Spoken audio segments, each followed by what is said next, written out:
अयोध्या के राम मंदिर में चढ़ावा चोरी को लेकर शुरू हुआ बवाल थमने के बजाय और बढ़ता जा रहा है। बढ़ते विवाद के बीच मामले की जांच करने के लिए विशेष जांच दल यानी एसआईटी का गठन किया गया और जांच जारी है। जांच में न सिर्फ चढ़ावा चोरी होने बल्कि सस्ते में जमीन लेकर महंगे दामों में बेचने और भगवान राम को चढ़े सोने चांदी के आभूषण गायब होने की बात भी सामने आई है। वहीं अब इस पर विपक्ष ने सरकार को घेर लिया है।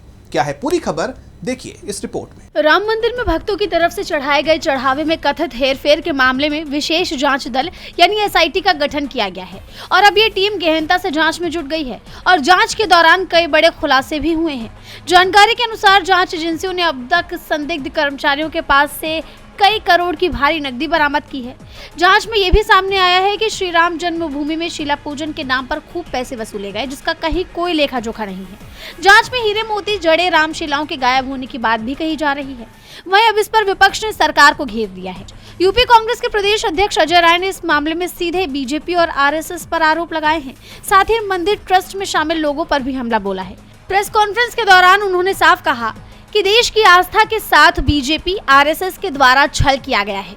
आज आस्था को बेचा जा रहा है और धर्म के नाम पर सौदा किया जा रहा है। श्री राम जन्मभूमि को लेकर जो जानकारी सामने आ रही है वो दिखाती है कि एक संगठित लूट हुई है जिसमें बड़े बड़े लोग शामिल हैं और ये बात खुद बीजेपी के पूर्व सांसद कह रहे हैं। श्री राम जन्मभूमि ट्रस्ट में एक रिटायर्ड ब्यूरोक्रेट नृपेंद्र मिश्रा को चेयरमैन बनाया गया, जो 5 साल 3 महीने तक नरेंद्र मोदी के प्रमुख सचिव थे। यानी इस संगठित लूट के जिम्मेदार सीधे प्रधानमंत्री नरेंद्र मोदी हैं। उन्होंने आगे कहा कि ट्रस्ट में शामिल गोपाल राव पहले से ही विवादित रहे हैं। चंपत राय सारा माल लेकर चंपत हो गए और अब इस मामले में सरकार ने एसआईटी गठित कर मान लिया है कि बहुत ही जबरदस्त तरीके से गड़बड़ी हुई है। उन्होंने इस मामले में सीधे पीएम मोदी को जिम्मेदार बताते हुए जल्द से जल्द जांच की प्रक्रिया को पूरा करने की मांग उठाई है।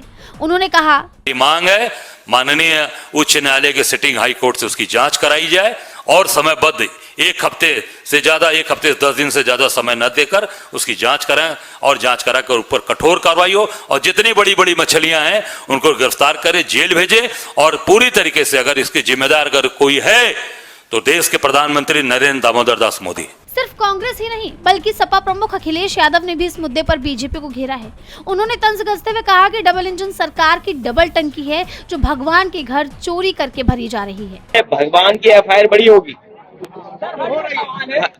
हमारी और आपकी कानूनी एफआईआर तो संविधान वाली है, वो तो अलग विषय है, लेकिन जो भगवान की एफआईआर लिखी जाएगी उसका क्या करोगे आप? तो हमें तो ये पता लगा है कि डबल इंजन की डबल टंकी है, बड़ी बड़ी टंकियां हैं, वो भरी जा रही है।